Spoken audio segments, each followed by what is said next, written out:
આવેલા સર્વને ઈસુના નામમાં પ્રેમી સલામ. આપણે હિજેકીલના પુસ્તકનો અભ્યાસ કરીએ છીએ અને 20મો અધ્યાય ચાલે છે. 8 કલમ સુધી આપણે જોઈ ગયેલા. 9મી કલમથી આપણે આજે આગળ જવા માગીએ છીએ.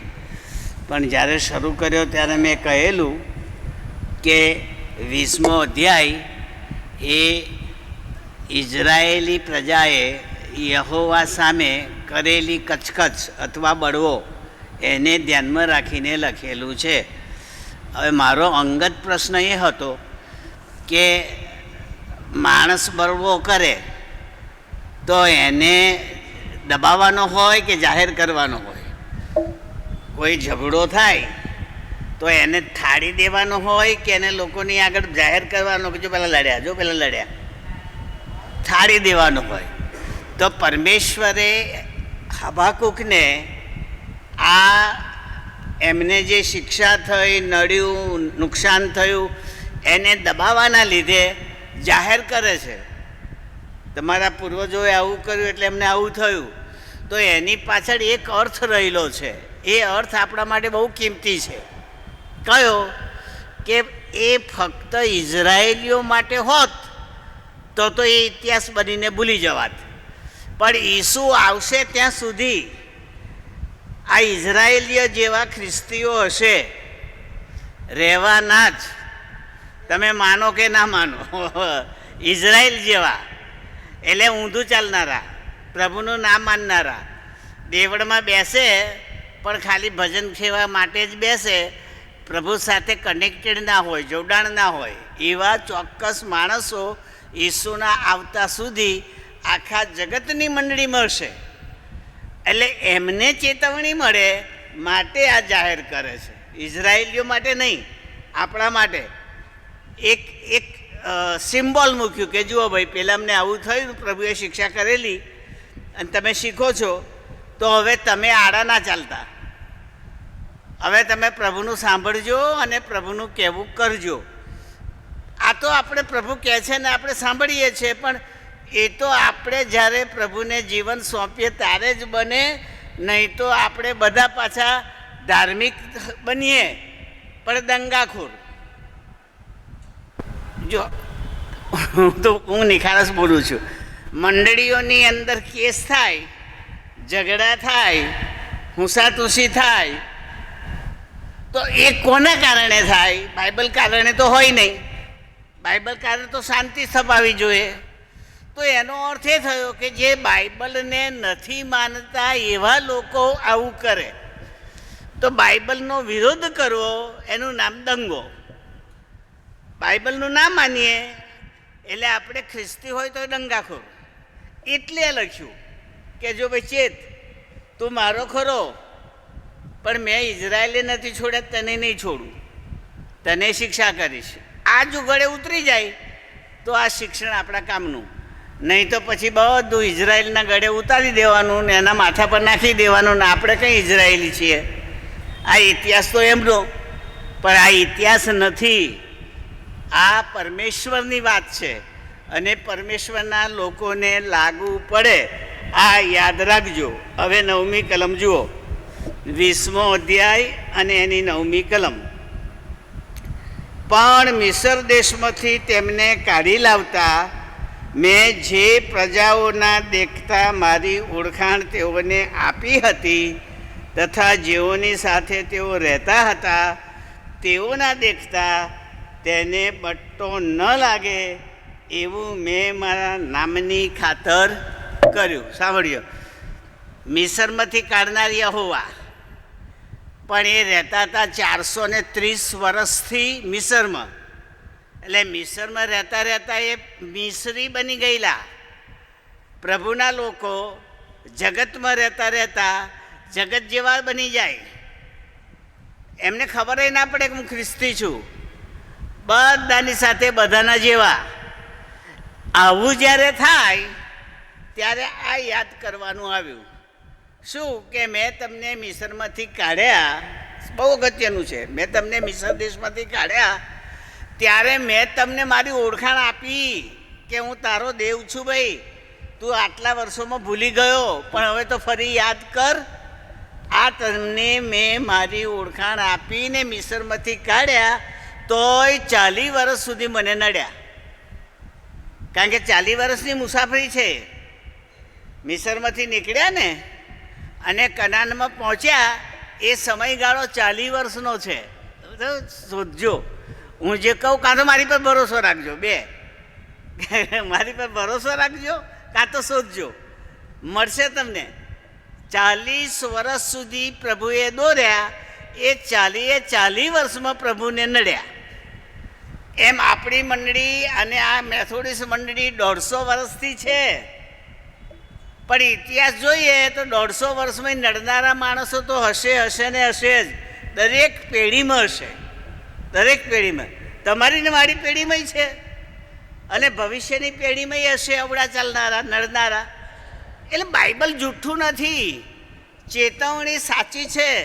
એટલે હું આશા રાખું છું કે જ્યારે આવું આપણે જોઈએ ત્યારે પ્રભુ તરફ પાછા ફરીએ અને બળવો કરવાનો પડી મૂકીએ. આપણે પ્રભુ સાથે સંબંધ રાખવાનો, ઝઘડામાં નહીં, ખેંચાખેંચમાં નહીં. એ યાદ રાખીને પ્રભુ આ કહે છે કે મારી ઓળખ મેં તમને આપી અને તેને બટ્ટો ન લાગે એવું મેં મારા નામની ખાતર કર્યું. હાલેલુયા. હવે કોઈ પણ માણસ હોય એ દેવનું ભજન કરતો હોય અને અન્ય લોકોને ખબર હોય કે આ ખ્રિસ્તી છે અને ઈસુનું ભજન કરે છે, એને ખબર પડી. હવે જો હું ઊંધો ચાલું તો એ લોકો એમ ના કહે કે આ ઊંધો ચાલ્યો, એ તો શું કે આ ખ્રિસ્તી અવળો ચાલ્યો. ચાલે શાંતિલાલ, પણ શાંતિલાલને કોઈ ના કહે પેલો ખ્રિસ્તી આવો હતો. જો આપણામાં ઝઘડા થાય ને ત્યારે લોકો ખ્રિસ્તીઓ લડ્યા એવું આવશે પેપરમાં, ચોક નામ સાથે આવશે, ખ્રિસ્તી પકડાયો, ખ્રિસ્તીએ ઝઘડો કર્યો. એટલે જ્યાં ખ્રિસ્તી શબ્દ આવે ને ત્યાં પ્રભુને નડે કે મને બટ્ટો લાગે છે તમારા લીધે, એટલે સીધા ચાલો. એ તો આટલું આપણે ના કરી શકીએ કે આપણા કોઈ પણ વર્તનથી આપણા પ્રભુને બટ્ટો લાગવો જોઈએ નહીં, એનું અપમાન થવું જોઈએ નહીં. આટલું તો જાળવી શકીએ ને. ભાઈ મારામાં તાકાત છે અને હું લડી શકું એવો છું, મોં તોડી લેવું એવો છું, પાવરફુલ છું અને કરી શકું છું, પણ છું તો ખ્રિસ્તી ને. એટલે પેલા ખ્રિસ્તના ખાતર હું સહન કરીશ અને પ્રભુની ખાતર સહન કરીશ. એટલે ઘણી બધી વખતે આવું બને છે. આ માણસો એમ માને છે કે હું કંઈ જાઉં એવો છું, પણ એ ભૂલી જાય છે કે તું ભલે ના જાય એવો હોય પણ તું ખ્રિસ્તી છે અને ખ્રિસ્તનું સંતાન છે, એટલે તારી સાથે દેવ જોડાયેલા હોવાના કારણે એનું અપમાન થાય. એટલે હું માનું છું ત્યાં સુધી આ સમજ મને લાગે આફિયા બેને બહુ સરસ શીખવાડેલું. હું શિક્ષક હતો ત્યારે, હું ઇન્ચાર્જ પ્રિન્સિપાલ હતો ને હિલમાં, સુભાષભાઈ આવ્યા તે પહેલાં થોડા મહિના મને રાખેલો. ત્યારે પરીક્ષાનું કામ હતું, તે સુપરવિઝનમાં અમારા ધોબી સાહેબે કોઈકને પકડી, કોઈ છોકરીને પકડી ચોરી કરતા અને લઈને મારી પાસે આવ્યા. તો એ આફિયાબેનના ક્લાસની છોકરી હતી. એટલે એ આવ્યા. હવે બેવ આવીને મને શું કહે સાહેબ આણે ચોરી કરી છે, શિક્ષા કરો. હવે પરીક્ષા વાર્ષિક અને હું કાઢી મૂકું તો એનું વર્ષ બગડે અને મને મારી ખુરશી પેલી પ્રિન્સિપાલની, એટલે હું તો વિચારતો હોઉં શું કહું.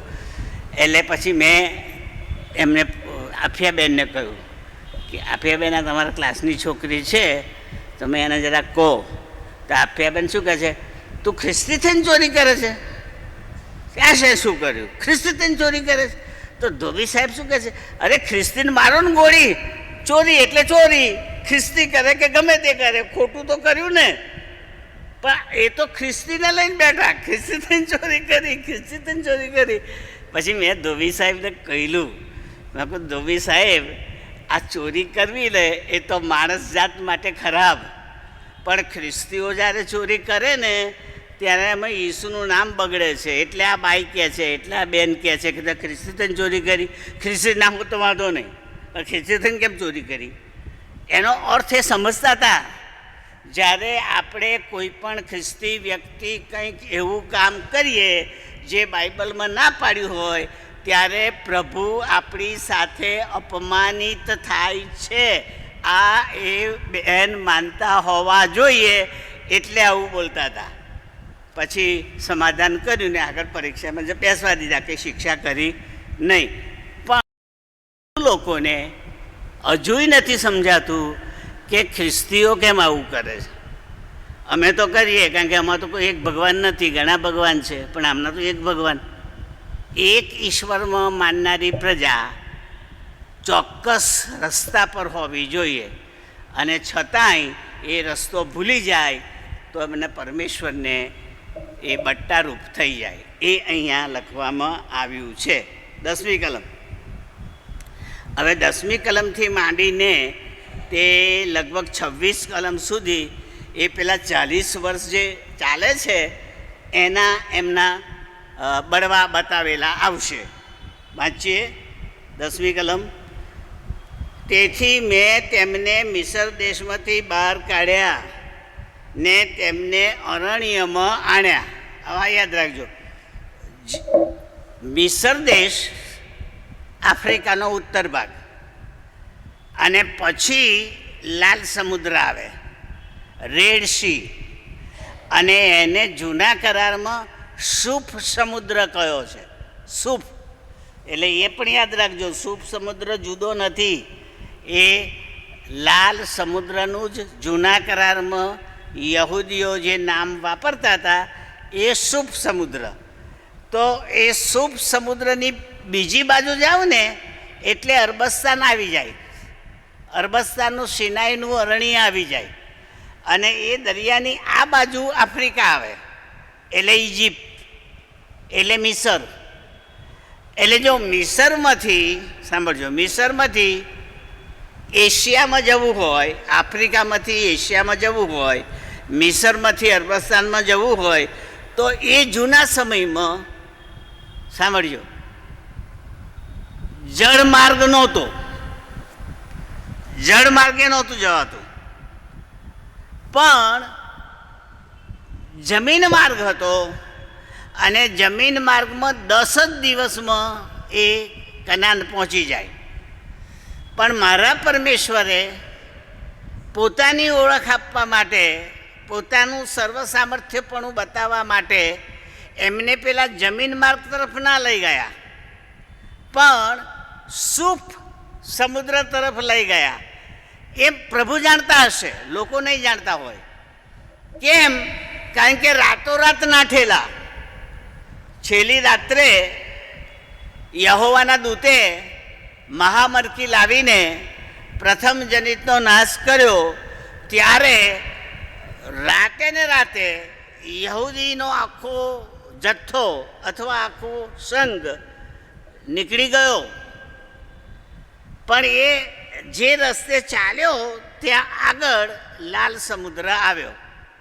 હવે લાલ સમુદ્ર ક્રોસ કરીને સામે જાય તો આમાં લખ્યા પ્રમાણે સિનાઈનું અરણ્ય આવે, પણ ક્રોસ કરવો પડે. હવે દરિયો ક્રોસ થાય નહીં, એટલે ત્યાં યહોવાએ આ લોકોની આગળ પોતાનો પહેલો ચમત્કાર બતાવ્યો. રસ્તામાં પેલા ત્યાં મિસરના ચમત્કારની વાત નથી કરતો, એ તો પેલા મિસરીઓને બતાવ્યા, પણ આ પોતાની પ્રજાને ચમત્કાર બતાવ્યો કે પહેલામાં પહેલો આવેલો દરિયો પરમેશ્વરે સૂકવી નાખ્યો, અને આખા 20 લાખ લોકો, 6 લાખ પાયદરો ચાલતા ચાલતા દરિયો ક્રોસ કરીને સામે જતા રહ્યા. આ બાઇબલમાં આપણને લખ્યું છે. એ પરમેશ્વરે આપેલી પોતાની ઓળખ, હું છું એની ઓળખ. હવે એ પહોંચ્યા સામે બાજુ, ત્યારે એની પાછળ આવેલું ફારૂનનું લશ્કર ઘોડા સાથેનું દરિયામાં પ્રવેશું, અમે સામે નીકળીને પકડીશું. પણ એ અધવચ્ચે આવ્યા અને પેલા ક્રોસ કરી ગયા ત્યારે દરિયો પાછો હતો એવો થઈ ગયો. અને મારું બાઇબલ કહે છે એના ઘોડાને રથો સાથે એના બધા લશ્કરના માણસો દરિયામાં ડૂબીને મરી ગયા. આ અમારા પરમેશ્વરનું કામ, એના લોકો માટેનું. હવે એ ક્રોસ કર્યા પછી તો સુધરવું જોઈએ ને, બચી ગયા પછી તો એમણે યહોવાનું કહેવું માનવું જોઈએ ને, પણ નથી માનતા. એ નડે છે. આપણે બચી ગયા પછી જો પ્રભુનું ના માનીએ તો પ્રભુ નારાજ થાય. રશિયામાંથી કોઈ એન્જિનિયર, એ લગભગ 54 કે 56 સાલની વાત છે. એન્જિનિયર, રશિયાનો એન્જિનિયર વિમાનમાં બેસીને આ યુરોપ બાજુ આવતો હશે વિમાનમાં બેસીને, અને એમાં કોઈ પાદરી કે કોઈ મિશનરી, પ્રભુનો સેવક એ વિમાનમાં હતો ને એની સીટ એની બાજુમાં જ હતી. બે વિમાનમાં બાજુમાં બેઠેલા હતા. એટલે પેલા મિશનરીએ, પેલા પારકે, પેલા ઉપદેશકે પેલા રશિયન એન્જિનિયરને કહ્યું કે અમારા પ્રભુએ જો પેલો નીચે દેખાય છે ને કે છે એ સમુદ્ર સૂકવી નાખેલો. વિમાનમાંથી દેખાય પાણી, હો, કલર દેખાય, પાણી ના દેખાય, કલર દેખાય, નીચે કશુંક છે એવું દેખાય. જો બહુ ઊંચું ના હોય તો, વિમાન બહુ ઊંચું ના હોય તો દેખાય. પછી આપણી આંખની શક્તિ બહાર ઊંચું હોય તો ના દેખાય, આપણી દ્રષ્ટિ સુધી હોય તો દેખાય. એટલે પેલા જે રશિયન એન્જિનિયર હતો ને એણે શું કહ્યું, એ તો પેલો સામ્યવાદી, એ તો ઈશ્વરમાં માને નહીં, એ તો આપણા જેવો બુદ્ધિશાળી, શોધી કાઢનારો, થોમા જેવો, આંગળી નાખનારો. એટલે એણે પેલાને શું કહ્યું, પાદરીને, ઓ ભાઈ તું શાના પ્રભુના વખાણ કરે છે ને હાલેલુયા બોલ્યા કરે છે? એ અખાત છે, દરિયો નહીં. વિજ્ઞાન ભૂગોળમાં એને અખાત કહેવાય. સાંકડો દરિયો હોય ને એને ખંભાતનો અખાત, કચ્છનો અખાત. એટલે દરિયો ખરો પણ નાનો, બહુ મોટો નહીં. એટલે કે છે એ તો અખાત છે, અને એનું પાણી તો 1.5 ફૂટ જ છે. એટલે પવન આવ્યો હશે, પાણી 1.5 ફૂટનું પાણી ખસી ગયું અને એમાંથી આ લોકો પસાર થઈ ગયા. એમાં તું શાનો તારા પ્રભુના વખાણ કર્યા કરે છે, hallelujah hallelujah praise the lord શાનું બોલ્યા કરે છે? એટલે પેલો પાદરી ચૂપ થઈ ગયો, બોલતો બંધ થઈ ગયો. કારણ કે પેલું તો વૈજ્ઞાનિક સત્ય હતું, 1.5 ફૂટ હોય અને પછી ખસી જાય એ તો બધાય કરે. પણ થોડી વાર પછી પાછો હાલેલુયા ફરી બોલ્યો. એટલે પેલો એન્જિનિયર કે ભાઈ હવે શાનું હાલેલુયા? તને મેં સમજાયું તોય? તા કે આ હાલેલુયા બચાવનું નહીં, પણ 1.5 ફૂટના પાણીમાં આખું મિશનનું લશ્કર ડૂબી ગયું એનું હાલેલુયા. તમે સમજો છો? પેલો એન્જિનિયર ખોટો પડ્યો. એના કહેવા પ્રમાણે પાણી ઓછું હોય તો હાલેલુયા નકામું, પણ 1.5 ફૂટના પાણીમાં મોટા રથને માણસો ડૂબી જાય એ શક્ય નથી. એટલે પેલો ચૂપ થઈ ગયો એન્જિનિયર. પછી એને થયું કે એનો કંઈક તો હોવો જોઈએ ઈશ્વરમાં, હું નકારું છું, બરાબર નહીં. પછી એ યુરોપમાં ગયો ને શું કર્યું એ તો આપણે જાણતા નથી. પણ ઈશ્વરમાં ન માનનારા લોકો ઈશ્વરની મશ્કરી કરે તો એની બહુ વાંધો નહીં, પણ ઈશ્વરના લોકો ઈશ્વરની મશ્કરી કરે ત્યારે એ પ્રભુને બટ્ટો લાગે. આ ચેતવણીનો સૂર આપણે યાદ રાખવો જોઈએ, ભૂલવું જોઈએ નહીં. સારું, આગળ વાંચીએ. 11મી કલમ. મેં તેઓને મારા એવા વિધિઓ આપ્યા ને તેઓને એવી આજ્ઞાઓ ફરમાવી કે જે કોઈ માણસ તેઓને પાડે તેઓ તે વડે જીવે. હાલેલુયા. શું થયું? મેં એટલે આજ્ઞા આપી, મેં એટલે નિયમ આપ્યા, મેં એટલે વિધિઓ આપી કે એનું જીવન સુધરે, એ જીવતો રહે, એ નાશ ના પામે, એ મારો બની રહે. એટલા માટે મેં નિયમશાસ્ત્ર આપેલું. પણ એને તો નિયમશાસ્ત્ર જ આવું ગણ્યું. તો એનો અર્થ એ થયો કે બાઇબલ આપણને પરમેશ્વરે એટલા માટે આપ્યું છે પીએચડી થવા, બરાબર, બીટીએસ કે એમટીએસ થવા, બરાબર? ના ના ના, એટલા માટે નહીં. આપણને જીવન મળે, સારું જીવન જીવવાનું મળે, અને આપણે અનંતકાળે જીવતા રહીએ, એટલા માટે બાઇબલનું શિક્ષણ આપણને આપવામાં આવ્યું છે, ડિગ્રી મેળવવા માટે નહીં. હું બોલું છું ને, અનુભવે બોલું છું. કારણ કે મને ઘણી બધી વખત એવું થયેલું કે પ્રભુ, કેટલા બધા ખ્રિસ્તીઓ હજુ નિયમશાસ્ત્રને બાઇબલનું કશું જાણતા જ નથી. ખાલી આવે છે, બેસે છે ને જતા રહે છે. એને કયું પુસ્તક કઈ આવ્યું એ ખબર નથી. હવે તું સ્વર્ગમાં હોય અને બાઇબલ પ્રમાણે સ્વર્ગમાં લેવાનો હોય તો એ લોકોને શું થાય? રહી જાય કે ના રહી જાય? કારણ કે એમને બાઇબલની તો ખબર નથી. અચ્છા, પછી તું સ્વર્ગમાં જે પોઝિશન આપવાનો છે રહેવાની કેટેગરી, એમાં જો બાઇબલ જાણનારને ઊંચી પદવી આપવાની હોય તો બાઇબલ કોલેજના પ્રોફેસરો ઊંચી જગ્યાએ જતા રહે, મારા જેવો નીચો રહી જાય. એટલે મને પ્રભુએ કહ્યું એવું નહીં થાય, એવું નહીં થાય. વિશ્વાસ કરનાર વ્યક્તિ મારા વચનો પ્રમાણે જે જીવે છે એ મારો છે, જાણનાર નહીં, શીખનાર નહીં, એ બધું દુનિયામાં મોટા નાનું, પણ મારા વચન પ્રમાણે જીવનાર એ મને વાલો. એને હું મારી સાથે લઈ જાઉં અને મારી નજીક રાખું. યાદ રાખીએ, કોઈ અજાણ્યા માણસનો છોકરો આઈએએસ ઓફિસર બનીને કલેક્ટર બને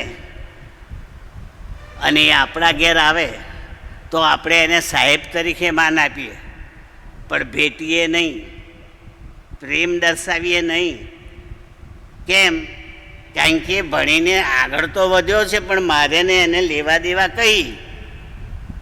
પણ મારો પ્રભુ તો કહે છે તમે મારા સંતાન છો, જેવા છો એવા, પણ હું તમને ભેટીશ, હું તમને ચુંબીશ અને હું તારા માથા પર તાજ મૂકીશ. મારો તાજ હું પહેરું છું એવો તારા માથા પર મૂકીશ. કેમ? મેં તને મારો બનાવ્યો છે.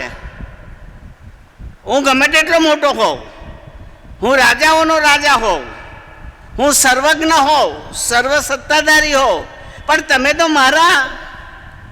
એટલે હું તમને દૂર ના કાઢું, હું તમને ભેટું, તમને લેવું. આ ફાયદો બાઇબલમાંથી મળે છે આપણને.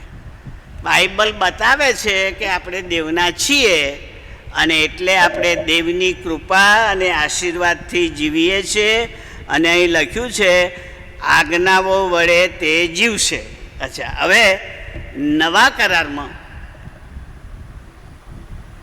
પાઉલે એ પ્રમાણે કહ્યું, માણસ કરણીથી નહીં પણ વિશ્વાસ વડે જીવશે. એવું કહ્યું, વિશ્વાસ વડે, કરણી નહીં. વિશ્વાસ હોય તો. હું જ્યારે આ શીખતો હતો એટલે મારા મગજમાં જ્યારે આ ઉતર્યું ત્યારે મેં વિચાર કર્યો કે કરણીને પ્રભુ કેમ ઓછું ગણે છે? કારણ કે કરણી સુધારવા માટે તો બાઇબલ આપ્યું, અને છતાંય બાઇબલ પ્રમાણે જીવનાર વિશ્વાસ ના કરે તો એને નુકસાન. એટલે વિશ્વાસને કેમ મહત્વ આપ્યું? કારણ મને જે મળ્યું એ હું તમને કહું છું. વિશ્વાસ વડે જ આપણે દેવના દીકરા દીકરી બનીએ છીએ, અને દેવના દીકરા દીકરી બન્યા પછી જ એ આપણને ભેટે છે, એ આપણને ચૂંબે છે, એ આપણને પ્રેમ કરે છે, એ આપણને પોતાના ગણે છે. પણ ક્યારે? વિશ્વાસ કર્યા પછી. એટલે ઘણા પંડિતો છે મારા કરતાં વધારે બાઇબલ જાણનારા, બિન ખ્રિસ્તી લોકો, મેં અનુભવ્યું છે, સાધુ સંતો, અન્ય ધર્મીઓ મારા કરતાં સરસ બાઇબલ જાણે છે, પણ દેવના સંતાન નહીં હોવાના કારણે એ ભેટી શકે નહીં, એ ઈશ્વરની કૃપા મેળવી શકે નહીં. આશીર્વાદ મેળવે, કૃપા ના મળે. આશીર્વાદ એટલે જે જરૂરિયાતો પૃથ્વી પર હોય એ આપણી ભરપૂરપણે આપે અને ખોટ ના પડવા દે, એ એનો આશીર્વાદ. પણ તારણ જેને કહીએ છીએ, બચાવ કહીએ છીએ, ઉદ્ધાર કહીએ છીએ, મોક્ષ કહીએ છીએ, એ તો એની કૃપાથી મળે, આશીર્વાદથી નહીં. આશીર્વાદ કરણીથી અને ઉદ્ધાર વિશ્વાસથી. આ બે મગજમાં રાખજો. એટલે મારે મરણ પછી અનંતકાળિક જીવન જોઈતું હોય તો બાઇબલ પ્રમાણે આજ્ઞા પાડવાથી નહીં મળે, પણ વિશ્વાસ કરવાથી મળશે. તો પછી આ બાઇબલ પ્રમાણે આજ્ઞા પાડવાથી ફાયદો કયો? આશીર્વાદ. પૃથ્વી પરનું જીવન સુખમય બને, શાંતિવાળું બને.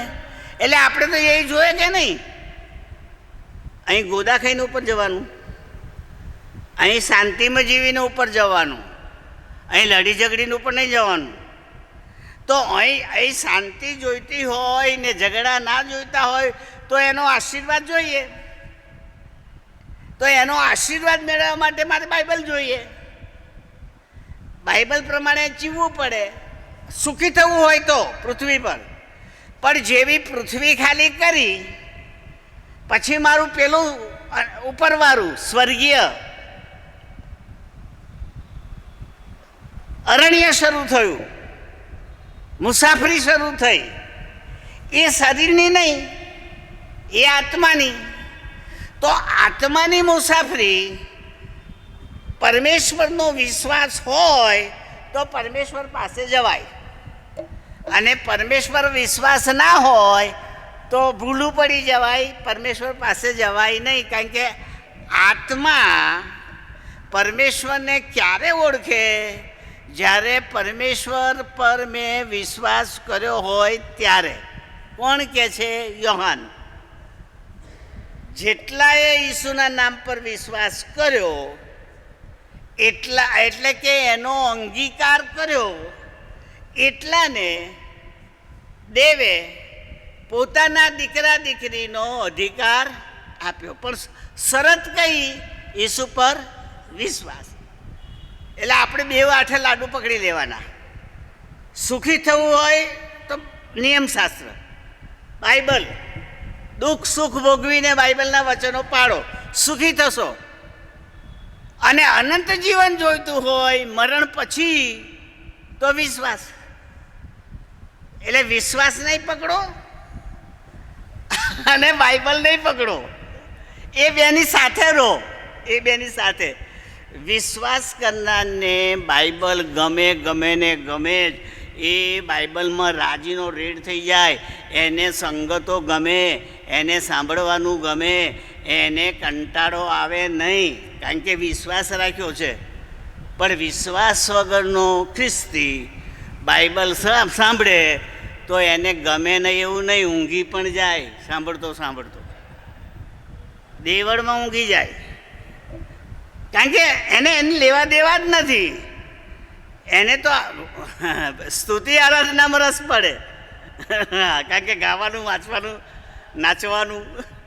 પણ પછી વચન આવે ને એટલે જોકા ખાય. કેમ? વિશ્વાસ નથી. વિશ્વાસ ઈશ્વરના સંતાન બનાવે અને વચન આશીર્વાદના ભાગ્યા બનાવે. એટલે આપણે તો બેવ જોઈએ છે. મારે તો બેવ જોઈએ છે. તમારે બેવ જોઈતું હોય તો આજે જે શીખો છો એ પ્રમાણે બાઇબલ પ્રમાણે જીવશો તો સુખી થશો. અને મરણ પછી સ્વર્ગ જોઈતું હોય તો એની પર ભરોસો રાખજો, એની પર વિશ્વાસ રાખજો. સારું, આગળ વાંચીએ 12મી કલમ. તે ઉપરાંત મારીને તેઓની વચમાં ચિહ્ન તરીકે મેં મારા સાબાથો પણ તેઓને આપ્યા, એ સારું કે તેઓ જાણે કે તેમને પવિત્ર કરનાર હું યહોવા છું. યહોવાની ઓળખ માણસોને રહે એટલા માટે એમણે યહૂદી પ્રજાને વિધિઓ આપ્યા. આજ્ઞા પેલી મુસાવારી 10, નિયમ પાળકવાળા, અર્પણોવાળા, એ નિયમ પાપાર્થાર્પણ, સ્તુત્યાર્પણ, શાંત્યાર્પણ, પ્રભુનું ભજન કરવું, ઉપવાસ કરવો, પ્રાર્થના કરવી, એ નિયમમાં ગયું. પણ વિધિ એટલે જાણે કે પ્રભુએ આપણી સાથે એને યાદ કરવા માટે કશું કરવાનું. તો અહીં લખ્યું તે પ્રમાણે હું તમને યાદ રહું એટલા માટે મેં તમને સાબાથનો વિધિ આપ્યો કે સાબાથ દિવસ પવિત્ર પાડો. કેમ સાબાથ લીધો? સાંભળજો, ઇઝરાયેલી લોકો જે સાબાથ બોલે છે ને એ 7ની સંખ્યા પર બોલે છે. 7મો દિવસ એને હિબ્રુમાં સાબાથ દિન કહેવાય. 7મો દિવસ રવિવાર નથી. પણ રવિવાર જો પહેલો દિવસ હોય તો એમ ગણતા ગણતા જે 7મો દિવસ આવે એ શનિવાર આવે. અને શનિવારે કશું કામ કરવાનું નહીં. એટલે એનું બીજું નામ કયું પડ્યું? વિશ્રામવાર. બાઇબલમાં છે વિશ્રામવાર પવિત્ર પાડવો. નવા કરારમાં મળશે. જૂના કરારમાં સાબાથ દિન, નવા કરારમાં વિશ્રામવાર. પણ યહૂદી લોકો શનિવારના દિવસને વિશ્રામવાર પાડતા હતા. હવે તમને પ્રશ્ન થાય છે, મને તો થાય છે કે આ 7 દાડામાં આને કેમ આને સાબાથ દિવસ કહ્યો, આને કેમ વિશ્રામવાર કહ્યો, આને કેમ પવિત્ર દિવસ ગણ્યો? આવું મારા મગજમાં તો આવ્યું. પણ પ્રભુએ એ બતાવી દીધું કેમ મેં આને પવિત્ર ગણ્યો. તો કહે છે મેં 6 દાડા કામ કર્યું અને 7મા દાડે મેં વિશ્રામ લીધો. એટલે મેં વિશ્રામ લીધો તને યાદ રહે એટલે વિશ્રામવાર તારા મગજમાં રહે. એટલે કે દેવે આરામ કરેલો 7મા દાડે, તો તમારે 7મા દાડે આરામ કરવાનો, અઠવાડિયે તારે રજા પાડવાની. પણ કેટલા બધા ખ્રિસ્તીઓ વધારે પૈસા કમાવા માટે ઓવરટાઈમ કરે છે રવિવારે. હવે એ યાદ રાખજો, આશીર્વાદના ભાગ્યા થવાશે નહીં. એ તમે એક દાડે વધારે કમાયા ને એ ક્યાં ને કેવી રીતે ખર્ચાઈ જશે એ તમને ખબર નહીં પડે. આપણા વિશ્વાસીઓ જેટલું હું જાણું છું, જેમણે આપણા પરાસ સ્થાપ્યા, જેમણે આપણી હોસ્ટેલો સ્થાપી, જેમણે દવાખાના, સ્કૂલો અને ચર્ચો બાંધ્યા, એ આપણા જૂના મિશનરીઓ રવિવારે કદી પણ કોઈ પણ કામ કરવાની સલાહ આપતા નહીં, ના પાડતા હતા. રવિવારે કામ ના થાય.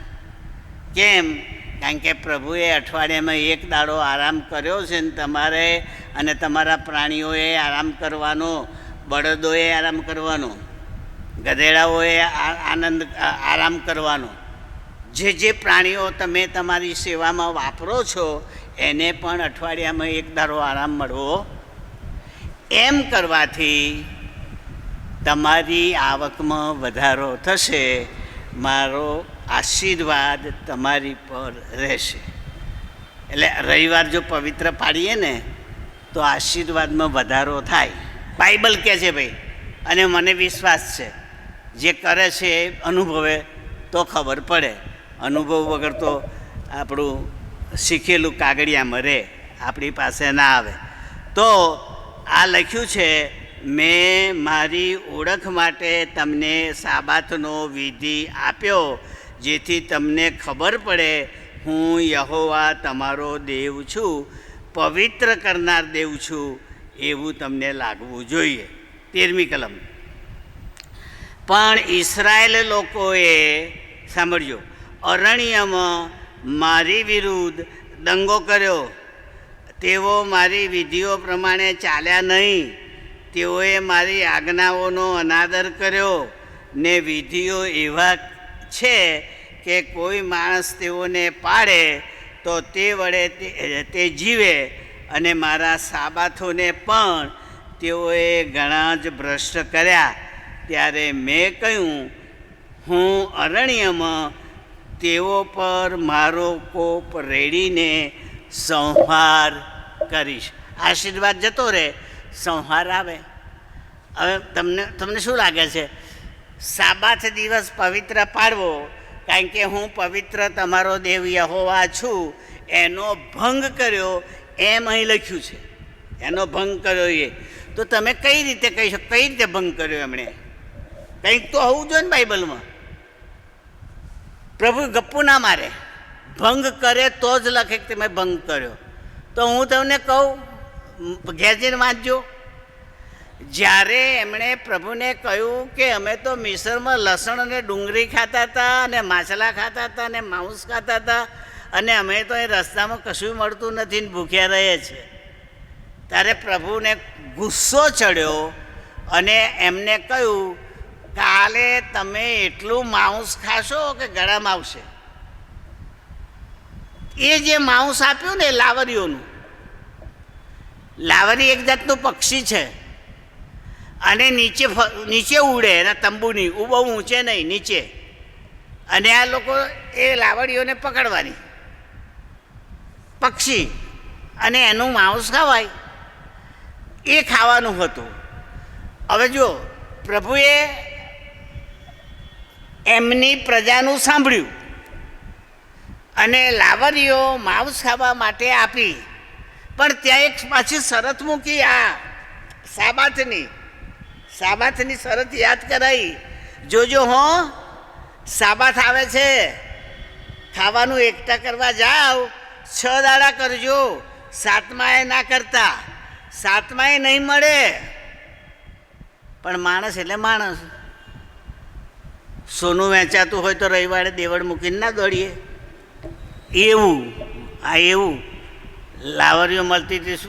શનિવારે નીકળ્યા, સાબાત દિવસે નીકળ્યા, લાવડી ના મળી, અને પ્રભુ ગુસ્સે થયા. કેમ?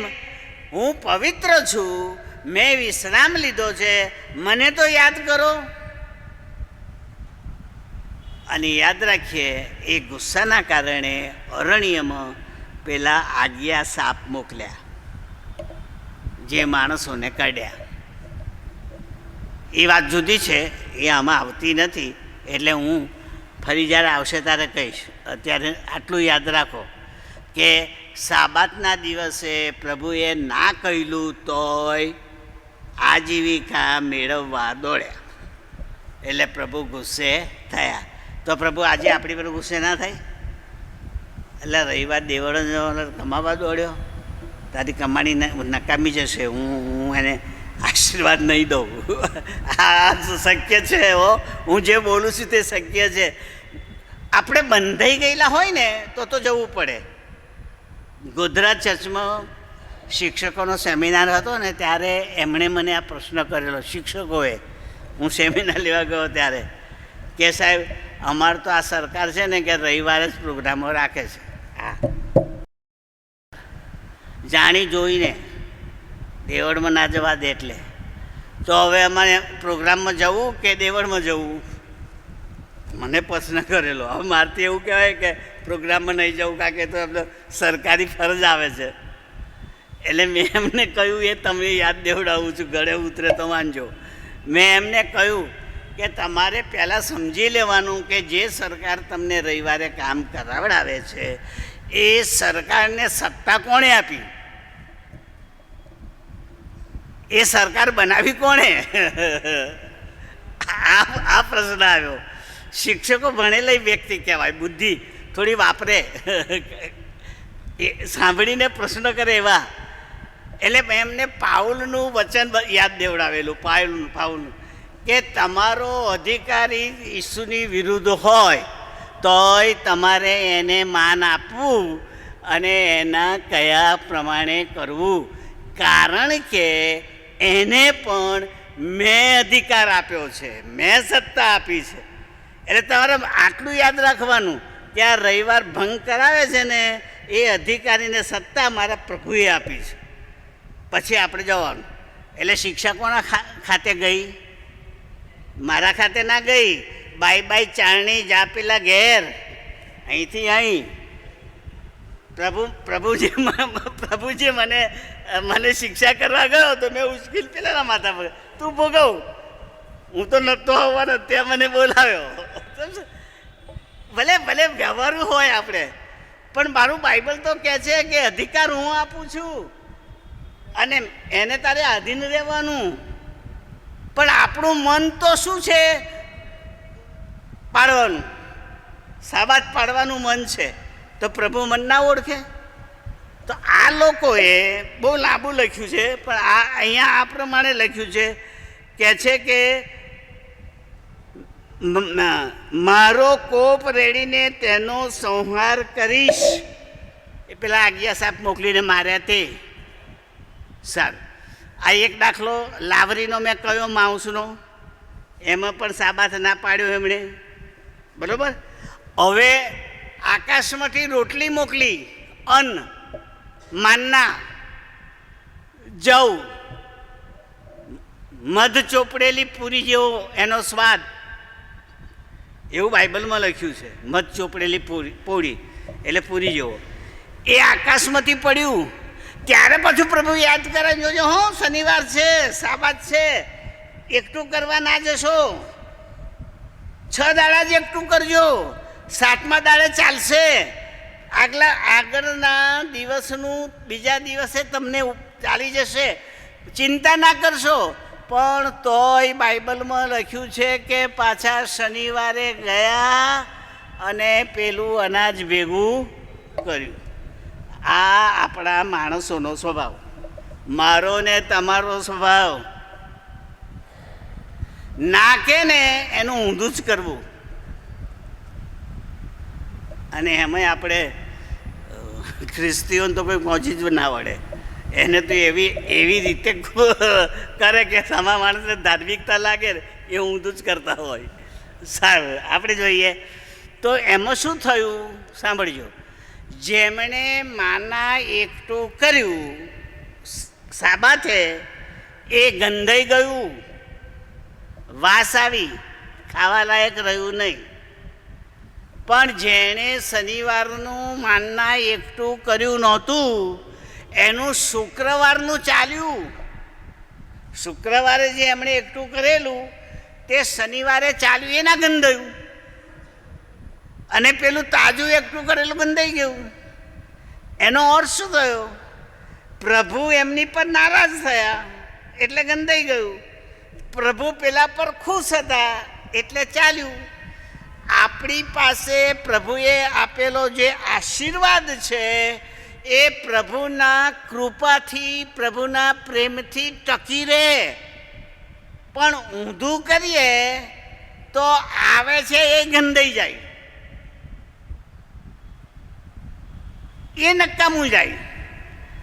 એટલે ખ્રિસ્તી વ્યક્તિઓએ પ્રભુ પર ભરોસો રાખીને વચન પ્રમાણે સંતોષથી જીવવું જોઈએ. પ્રભુ કદી ભૂખ્યા રાખશે નહીં. એ બાઇબલમાં ગીતશાસ્ત્રમાં દાઉદ કહે છે, મારા વાલાઓ ઊંઘતા હશે તો પણ મારો પ્રભુ એને યાદ રાખશે ઊંઘમાં પણ, કે મારા એને કાલે શી જરૂર છે. એ તો ઊંઘી ગયો મને યાદ કરીને, પણ કાલે એની જરૂરિયાત કઈ છે એ યાદ રાખશે. પણ કોની? મારા વાલાઓ. વાલા કોણ? પ્રભુ જેને પ્રેમ કરે તે. તો પ્રભુ કોને પ્રેમ કરે? એના પર વિશ્વાસ કરે ને, બીજાને તો કરે નહીં પ્રેમ. યાદ રાખજો.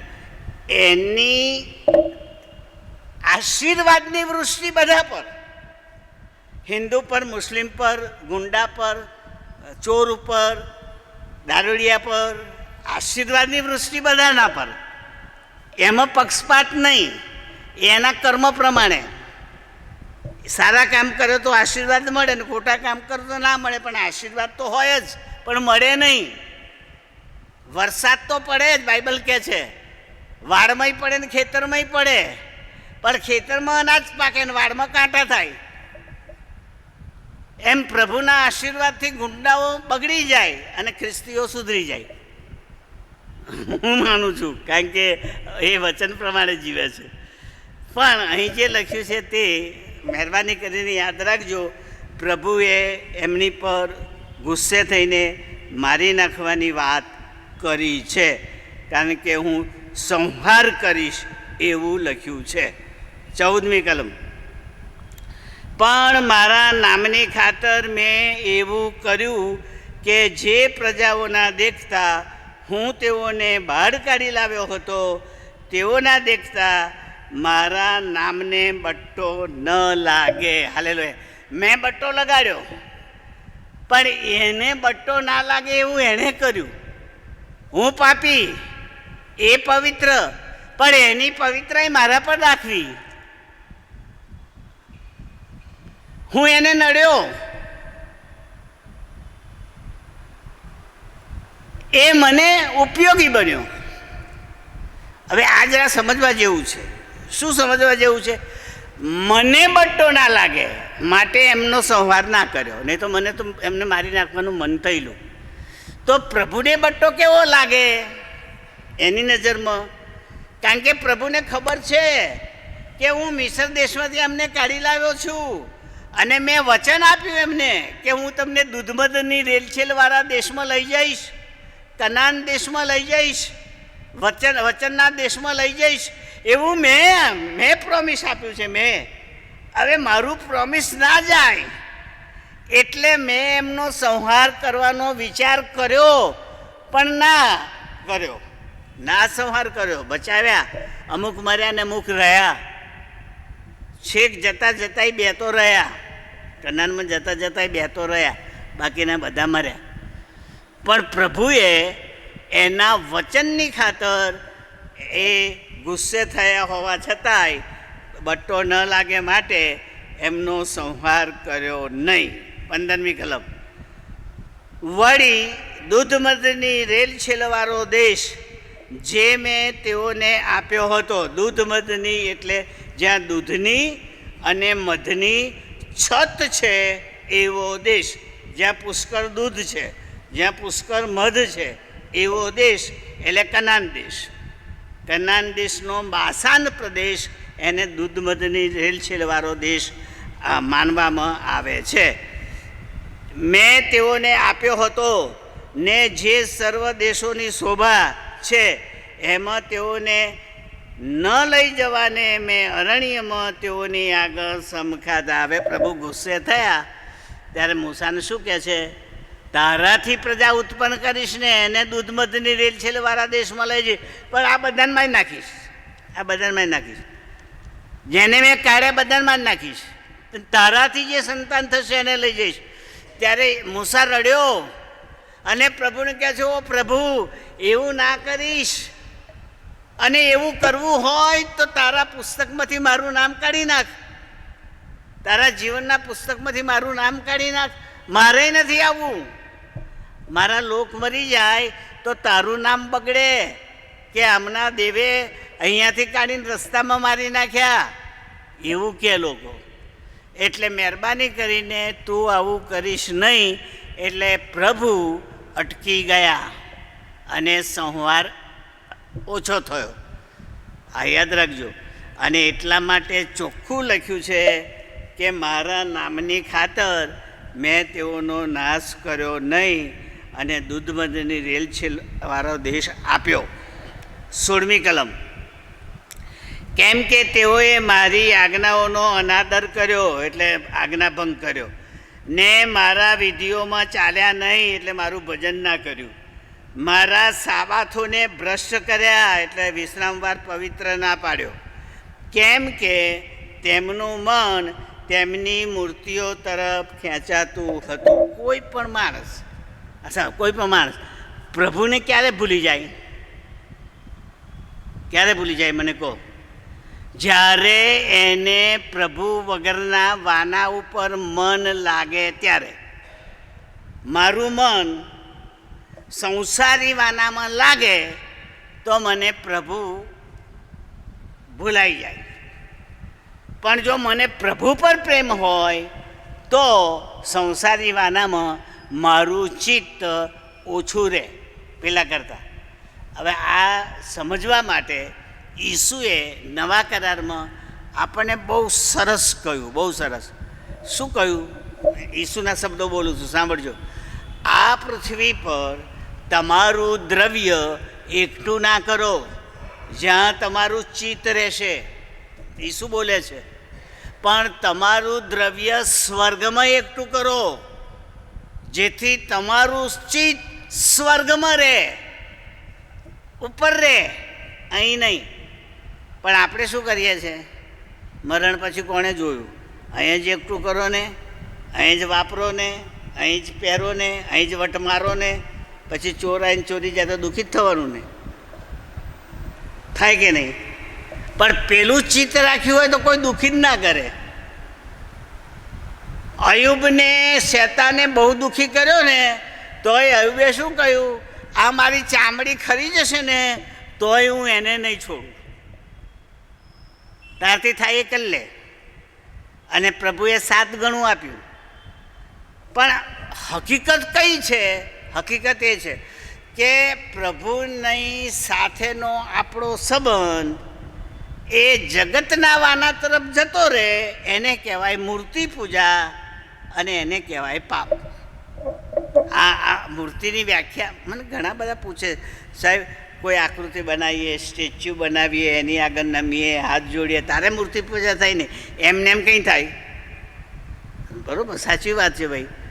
પણ તું એ મૂર્તિને હાથ જોડવા નથી જતો, પણ બીજા કોઈને પ્રભુ માનીને બેઠો છે, પ્રભુ કરતાં એ મોટો માનીને બેઠો છે, એ તો મૂર્તિ પૂજા જ થઈ ને. મૂર્તિ પૂજાની વ્યાખ્યા બાઇબલમાં આ પ્રમાણે દેવે આપી છે કે હું આસ્થાવાન દેવ છું, હું મારું માન બીજા કોઈને આપીશ નહીં. એનો અર્થ એ થયો કે પરમેશ્વરને જે માન મળવું જોઈએ એ માન આપણે કોઈ માણસને, પશુને, પક્ષીને કે જાનવરને કે ધાતુને કે મૂર્તિને, જગતને આપી શકીએ નહીં. પરમેશ્વર કરતાં વધારે માન ના આપી શકીએ. જો આપીએ તો મૂર્તિ પૂજા.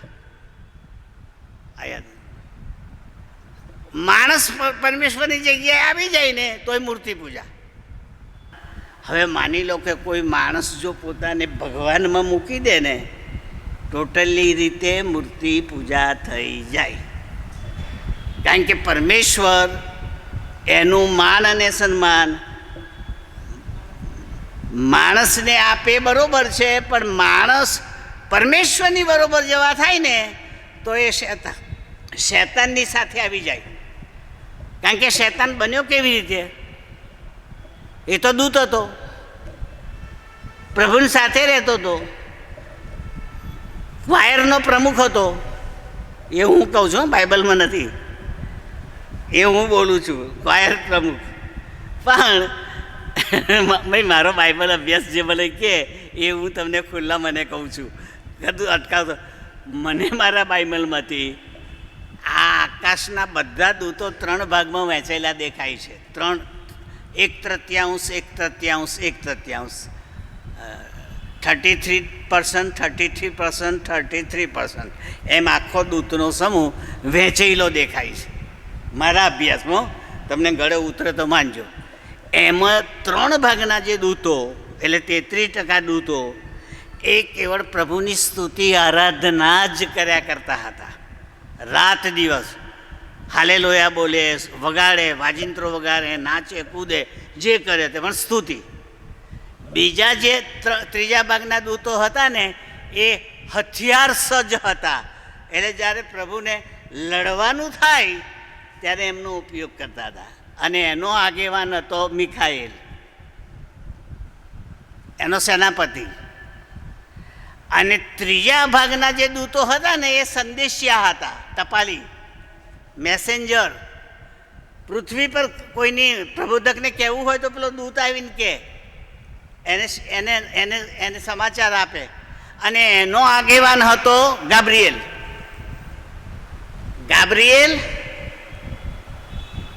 મિખાએલ અને લ્યુસિફર.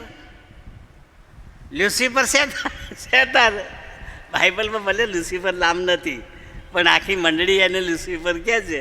એટલે હું કહું છું ભલે ના હોય તોય કંઈ જઈએ લોકો માને, આપણે કહેવાનું. અચ્છા, એ લુસિફર, મેન વાત આવી સાંભળજો. એ લુસિફર વગાડતા વગાડતા સ્તુતિ કરતાં કરતાં એના મગજમાં વિચાર આવ્યો કે હું પરમેશ્વરની આટલી સ્તુતિ થાય તો પ્રમુખની નહીં? ક્વાયરના પ્રમુખનું માન ના થવું જોઈએ? હમણાં આટલું થાય છે તો.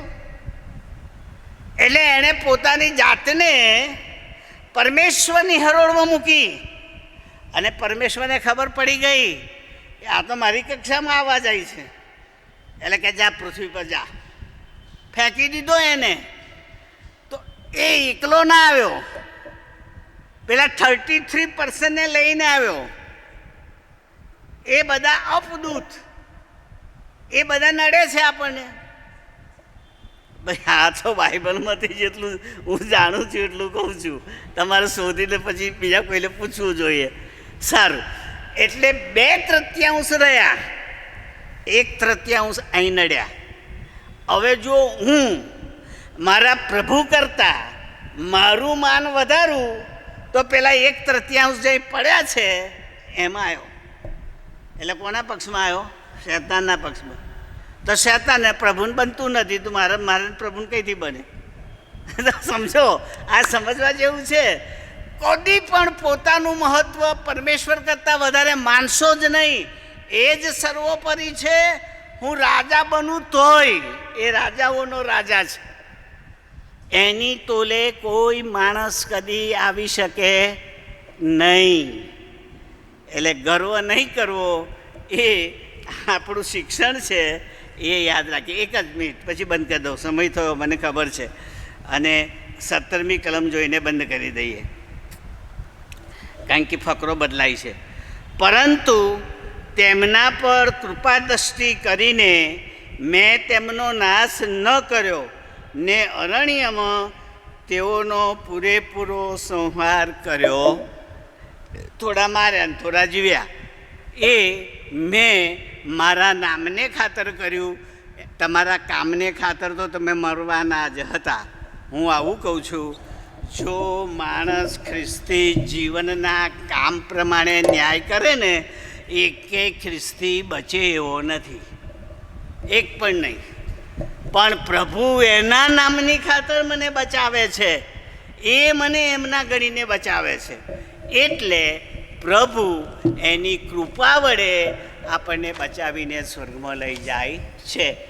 તો પણ યાદ રાખીએ, આ શીખ્યા પછી આપણે આડા ચાલીએ નહીં. બની શકે એટલું બાઇબલને અનુસરીએ, પ્રભુનું માન જાળવીએ અને જીવાય એવું સારું જીવન જીવીએ. પ્રભુ સમજવાને આપણી સહાય કરો.